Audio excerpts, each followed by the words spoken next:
All right, what's up, my friends? It's time for our first look at Wilds of Eldraine. I'm going to be going over all the mechanics in the set, as well as some of the key story points and so on and so forth. And we'll just jump right in, starting with the three witches. So apparently, Phyrexians tried to invade everywhere, and on Eldraine, these witches got together and put this sleeping spell on the Phyrexians, but also a lot of the people in Eldraine also. So let's start there with three witches. We got Hilalda of the Icy Crown. 4 mana for a 3/4 legendary human warlock. Whenever you tap an untapped creature an opponent controls, you may pay 1. When you do, make a 4/4, put a plus counter each creature you control, or scry to even draw cards. Three very, very powerful abilities. Locked in on whenever you tap an untapped creature an opponent controls. So, of course, this is like the freeze mechanic in Magic. You know, you tap a thing, it gets stunned, doesn't untap, or whatever it might be. So, obviously, this is a card that's entirely dependent on other cards to do anything. But the things it does are pretty powerful, right? So, 4/4s, pump the team, draw on cards. So, like a twiddle, per se. You just twiddle your opponent's creature, and you're paying 1 and making a 4/4. That's pretty good. So, entirely dependent on what good tap options there are, but a powerful card in a vacuum aside from that. Witch number 2 is Agatha of the Vile Cauldron. Agatha all along. We have a 2-mana Gruul human warlock here. It's a 1/1. Activated abilities of creatures you control cost X less to activate, where X is Agatha's power. This effect can't reduce the mana cost to less than 1 mana. And then we have 6 mana. Other creatures you control gain +1/+1 and gain trampled and ace until end of turn. So active creature you control also X is activated. So it counts itself also. So I guess that ability costs 5, not 6. Kind of an interesting one. So you pump Agatha up and you can pump the whole team up pretty easily. If you were to pump Agatha up to a 3/3 or a 4/4, now you've got red green to pump the team and give trample and haste. Kind of a weird card. It's a kind of card where like it requires a number of things to go right. We need to make Agatha big and then also have other things in play we want to pump and also have the mana to do it as well. This one doesn't look very exciting for constructed, maybe for commander and stuff like that. But our third witch is ready.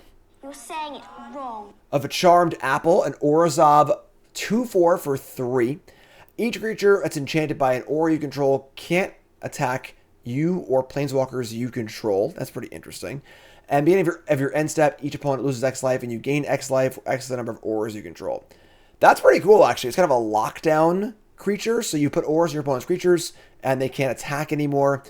This will come up later as one of our set mechanics. But kind of a cool build around, honestly. Again, it feels more like a commander card, giving it this really, really weird effect. And of course, the issue here is in constructed, if you put some auras in your opponent's creatures and they kill this, now you've augmented their creatures. Or if they're debilitating auras, and you've already debilitated their creatures anyway. So, interesting card for sure. You play this thing, you enchant their stuff, they can't attack you, they slowly bleed out, but feels more like a commander card than a constructed card. So, one last thing before we get to the mechanics is, of course, the desparking. Now, of course, in the story, planeswalkers have mostly been desparked, and here we see Will and Rowan, who were sparked together, apparently. They only had one spark to share between the two of them, are now desparked and separate cards. Will, Scion of Peace, is a Azorius 3-mana 2/4 Vigilance. Taps to give spells you cast this turn that are white and or blue. X less to cast, where X is the amount of life you've gained this turn. Activate only as a sorcery. Another huge build around here, right? So, if you play a Radiant Fountain and cast this thing, or whatever, use this thing, it makes the things cost cheaper. It's kind of cool, but requires a thing to make a thing do a thing, and then you need to have a thing to do it with it also. So again, feels more commandery build around, probably not constructed card, but we'll see. And then the opposite here is Rowan, Scion of War, which is a Rakdos 3-drop. It's a inverted 4/2. It has Menace instead of Vigilance, and has the exact same ability, but for red and black cards, and then amount of life you've lost this turn. So obviously you could do things like, play fetch lands or so on and so forth to hurt yourself, make your card cost cheaper. But again, a pretty finicky card as far as like hurting yourself. Death Shadow type cards are good because they're efficient. This card requires you to play a 4/2, have it untap and live, and then also use it for stuff too. So feels more commandery. Let's get past that. Moving to our set mechanics with a really, really exciting looking card here in Fawn's Bane Troll. We have a Golgari 4-drop 4/4. Whenever it enters the battlefield, create a monster roll token attached to it. More on that in a moment. Pay 1, sacrifice an aura attached to Fawn's Bane Troll. This fights a creature you don't control. If the creature would die this turn, exile it instead, but only as a sorcery. So, of course, an aura attached to this. Well, let's look at our rolls. So, there are 6 rolls in the set made by various effects, like we see here on Fawn's Bane Troll, creating a X roll, monster roll, other types of rolls. These rolls are tokens. They are also enchantment auras. So important to note when you think about these effects, these are going to trigger your constellation effects, whatever your aura effects are, stuff like that. So all the aura, all the enchantment stuff, all works with these. So just like, blood tokens and food tokens are good with artifacts, these are good with enchantment payoffs as well. So the 6 rolls here are the monster roll, which gets +1/+1 in trample. We have the royal roll, +1/+1 in ward. The wicked roll, +1/+1, and then when it dies, each opponent loses 1 life. We have the cursed roll, a roll for your opponent's creatures, where it makes creature into a base 1/1. I guess you could put it on your own creature if it was like an ornithop or something like that, but whatever. Young hero roll, which is going to make your creature, whatever it attacks, if it has toughness 3 or less, put a counter on it, which is pretty good for small creatures. And the sorcerer roll, which is going to give a creature +1/+1, and whenever it attacks, scry 1. So, we're going to see a lot of this, obviously, in limited for the most part, but also in some constructed cards like the last card we just saw. Important rule for rolls also is that a creature can only have 1 roll at a time. So kind of like a world enchantment, like legendary sort of thing, where you can't be a monster and royalty at the same time. Sorry, I don't know why, but that's how it works. So, moving back to Phosbane Trolls, we see this is going to enter the battlefield with a monster roll. So it's going to be a 5/5 trample with the enchantment on it. And you can sack that enchantment to fight something, make it a 4/4. Still very, very good, though. This is the first card we've seen so far. It's like, wow, this card is like a pretty solid constructed card. 5/5 trample for 4 is pretty reasonable, and the ability to fight things is also very good, too. And if you were to put other auras on this as well, you can keep doing it, which is kind of cool, too. So, that's pretty sweet. Plays well with the rolls, and again, there are all your rolls. We have the Return of Adventure also. Kellen the Fey-Blooded is the main character in this set. 3 mana for a 2/2 double striker. Other creatures you control get +1/+0 for each aura and equipment attached to Kellen the Fey-Blooded. So, of course, I'm sorry, I couldn't mute that. I apologize. Of course, we see a Boros kind of aura equipment card here with the adventure on it, Birthright Boon. 2 mana for a sorcery adventure. Search your library for an aura or equipment card, reveal it, and put it into your hand and shuffle. So we see kind of like the cross synergy here, right? So this looks like your average Boros equipment card, right? 2 mana to tutor for an equipment or an aura, put it in your hand, and then play this adventure creature, 2 double strike, put things on it, yada, yada, yada. But this also counts these rolled auras as well, which are auras without putting auras in your deck, which is kind of cool. So kind of an interesting card. 2 different 3 is a little weird, and then these Boros cards tend to not work out that much, but we see your adventures back, which is very, very exciting. If you don't know how adventure works, very, very simple. The little sorcery box in the bottom part there, you can cast that or cast the creature. If you cast the adventure part, you may then cast the creature later. It goes into exile, and you can play it as a creature also. So you get a 2-for-1. You get sorcery and creature, or just creature, which is kind of cool. So, Adventure's Return.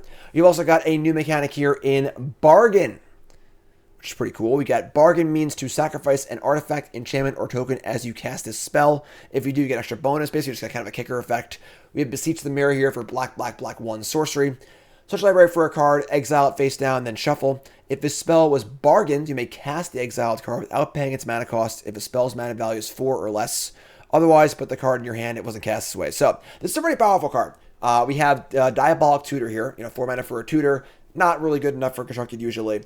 But being able to cast a card for free is very, very powerful. So, we're entering the realm of oh my god, Bring to Light, where you get to kind of tutor and play the card at the same time.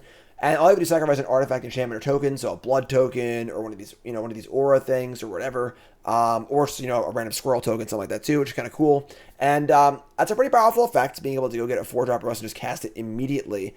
Immediately, my mind jumps to the One Ring. This card plays very, very well with the One Ring, where you can sacrifice a ring and go get another ring or anything else, which is kind of cool. And it is any card that costs 4 or less. It could be Damnation, it could be a creature, it could be a planeswalker. So this card seems pretty powerful, and the bargain mechanic in general is going to make you want to have a little more fodder in your deck. And again, also plays well with the roll mechanic, kind of cool.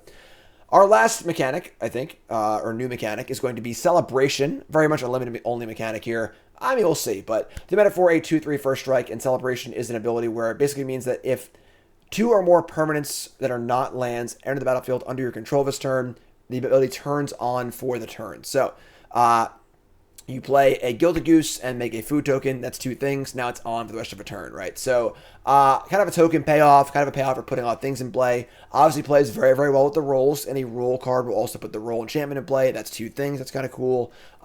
This card obviously costed for limited, but could end up being a thing in constructed. Obviously, the cards that make multiple pieces of material are always very good in constructed. Thraben Inspector and so on and so forth, Blood Scythe Harvester. So, kind of a cool one. And we'll see how this mechanic plays out, if it'd be more than limited or just limited. But a cool mechanic, honestly. Pretty simple, pretty nice celebration. We see the return of Sagas here. 3 blind mice. The mana for a Saga. Mega All-in Mouse. And then chapter 2 and 3 are Mega Token. That's a copy of a token you control. This is an upside and a downside, where if your only token is the mouse and they kill it, you can't make more of them. But if I have a 4/4 token in play, I can make more of those, which is kind of cool. So a little upside, a little downside, shades of Wedding Announcement, but definitely a little more finicky. And then chapter 4 is simply pump your team and get Vigilance, which is pretty powerful as well. So kind of a Wedding Announcement-esque card that plays well with other tokens, which is kind of cool. And Sagas are obviously awesome. There's no real... Sagas are almost almost evergreen now, and love to see them return. So we got some cool basic lands here. These are made of some sort of weird, art, light, something thing they made them with. I don't know exactly what the details are, but they look pretty cool. That's kind of nice. And then we're also going to have a bonus sheet similar to Strixhaven Mystical Archives or the Retro Artifacts and Brothers War. This sheet's going to be all about enchantment. So we see here, Land Tax, Greater Oromancy, Kindred Discovery, Rhystic Study, and these are all going to be available in Limited, which is awesome. I love the bonus sheets for Limited. I think they're really, really fun, and a lot of replayability and a lot of weird, kind of fun niche game states. They're great in March of the Machine, great in Brothers War. I'm all about them. Obviously, they're reprints for your Commander protection, your Cube, and so on and so forth, Sneak Attack, Fire Emancipation. A lot of them seem a little weird in Limited because cards like Prismatic Omen just aren't good in Limited. We'll see how that plays out. Obviously, pretty cool art there, and that'd be kind of cool to see. So that's it. That's the little preview there. I'll be doing more card previews as well as other things as well. Probably shorts, honestly. And then we got big things coming up. Pre-release. I'll be doing early access on August 31st for 10 new brews. Look for that. We're also going to have the arena release on the 5th, so look for Bronze and Mythic there as well. My full set review will be on the 25th or 26th, depending on when the full card list is out. That's very exciting too. And that's it. Brand new sets. So check it out. I got Worlds coming up also. The Worlds formats are going to be Eldraine Standard, Eldraine Draft. Very, very exciting. So follow button, like, comment, subscribe. Hit all the buttons, do all things. Appreciate that. I'm Ben Davis, Pro Magic player, full-time content creator, and look forward to this big events. Look forward to the set. Let me know what you think in the comments.